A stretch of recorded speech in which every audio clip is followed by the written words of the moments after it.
పేరు సాంబశివరావు.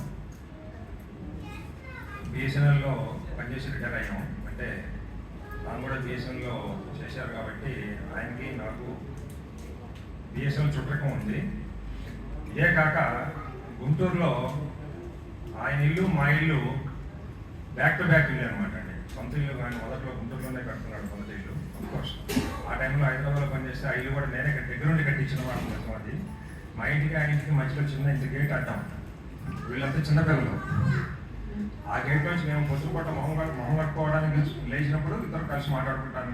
మళ్ళీ రాత్రిపూట పడిపోయిన కూడా కలిసి మాట్లాడుతున్నాం. దాదాపు 79లో మా బిఎస్ఎన్ఎల్లో జర్నీ స్టార్ట్ అయింది. ఇంకా అప్పటి నుంచి ఇప్పటిదాకా కూడా గడిచింది. అది ఇప్పటిదాకా గడిచింది. ఆ వాసన మేము తట్టుకోలేక ఆ న్యూస్ తెలిసిన రోజునైతే ఇంకా మీరు నమ్ముతారో నమ్మరు, మా అమ్మ మా నాన్న ఇద్దరు కూడా గతించారు, చనిపోయారు. నేను ఇప్పుడు ఆడలేదు ఎంతో వాళ్ళు చనిపోయినప్పుడు. కానీ ఆ రోజు నేను కళ్ళమంటే నీళ్ళు మరొకడా కారున్నాయి. నాకే కాదు, మా మిస్సెస్ కూడా, అంటే వాళ్ళ ఫ్యామిలీ ఫ్రెండ్స్ కింద లెక్క అనమాట. అమ్మాయి కూడా వాళ్ళ మిస్సెస్ కూడాను వాళ్ళ ఇంటికి సొంత ఇంటికి కూడా పోయించాను నేను చాలాసార్లు పెళ్లికి. అంటే అఫ్కోర్స్ మా పెళ్లి ముందే అయింది, తర్వాత వాళ్ళ పెళ్లి జరిగింది. అఫ్కోర్స్ షార్ట్ పీరియడ్లో వాళ్ళ పిల్లలు మా పిల్లలు కూడా గుంటూరులో ఒకే స్కూల్లో చాలా కాలం పాటు, అంటే కొన్ని సంవత్సరాల పాటు కలిసి చదివేవాళ్ళు. కాబట్టి వాళ్ళ పిల్లలు మా పిల్లలు మా ఇద్దరం అట్లానే వీళ్ళిద్దరు మాకు ఈ ఫ్యామిలీ రిలేషన్షిప్ చాలా చాలా ఈ బాండింగ్ చాలా ఎక్కువగా ఉండేది. అందువల్ల ఈ బాధ భరించలేక అట్లా చేయడం, అది మర్చిపోలేని సంఘటన చాలా జరుగుతున్నాయి. మరి దేవుడు వాళ్ళకి కూడా చాలా మానసిక ధైర్యాన్ని సాధించాలి. పిల్లలు చిన్న పిల్లల కింద లెక్క, మా లెక్క ప్రకారం మా పిల్లల కింద లెక్క విడిపడాను. మరి చిన్న వయసులోనే పోగొట్టుకోవడం, అదే మేము ఈ మా పిల్లలు కూడా అనుకుంటాం. చిన్న పిల్లలు వీడు పాపం, వాళ్ళ పిల్లలు మరి ఎస్పెషల్లీ భారత పిల్లలు అయితే నాకు అనిపిస్తుంది, పిల్లవాడు తాత తాత అంటే ఇప్పుడు మా పిల్లలు ఎట్లా ఆడుకుంటారో మాతో పాటు, మరి ఆ పిల్లవాడికి మరి ఎవరు అన్యాయం చేశారు, భగవంతుడు ఎందుకు ఇట్లా అన్యాయం చేశాడో తెలియదు. కనీసం నాకు కొత్త గొప్ప కోపం అనమాట కొంతవరకు నిజమే, కానీ ఆయనకి అసలు ఏ రోజు కోపం లేదు. ఎప్పుడు నవ్వుతూ మాట్లాడుతుంటాడు. పని విషయంలో దాంట్లో ఎక్స్పర్ట్ కింద లెక్క మాకు. ఆయనకి అవార్డులు కూడా చాలా, గుంటూరు జిల్లాలో టెలికాం డిపార్ట్మెంట్ సైడ్ బిఎస్ఎన్ఎల్ తరఫున అవార్డులు కూడా చాలా వచ్చినాయి.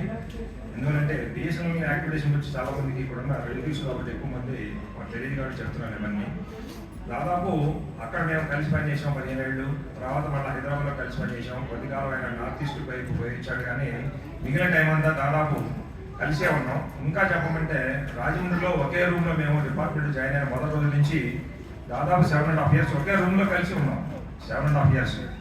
పాపం మరి ఆ రోజుల్లో కొన్ని కారణాల వల్ల నేనేమి ఇంట్రెస్ట్ చూపించకపోయినా వంట మీద పాపం ఆయనే కాఫీ కాల్చి పెట్టేవాడు, వంట చేసి పెట్టేవాడు. పాపం అవన్నీ నేను మర్చిపోలేని సంఘటనలు అవన్నీ కూడా. అమ్మాయి నువ్వు నమ్మద్దు, నువ్వు కూడా చేసి పెట్టావు నాకు, నేను కూడా మర్చిపోను ఆ విషయాలు. ఆయన చేశాడనే కాదు, నువ్వు చేసావు.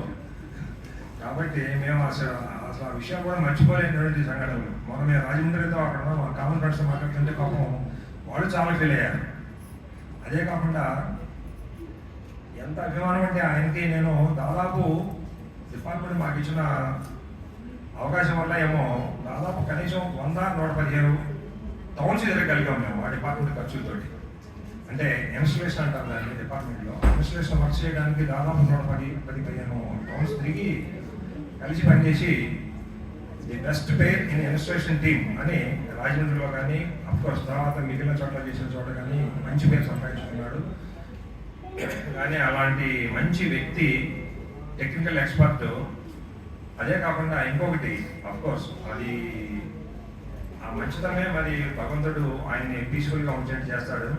తప్పకుండా పిల్లలు మీరు ధైర్యంగా ఉండాలి. మీరే కాకుండా మీ అమ్మగారు ఇంకా ధైర్యంగా ఉండాలి. భగవంతుడు మీకు అందరికీ కూడా ఆ ధైర్యాన్ని కల్పించాలని ప్రసాదిస్తారని ఆశిస్తూ నాకు అవకాశం ఇచ్చినందుకు మీకు అందరికీ ధన్యవాదాలు తెలుపుకుంటాను. Thank you.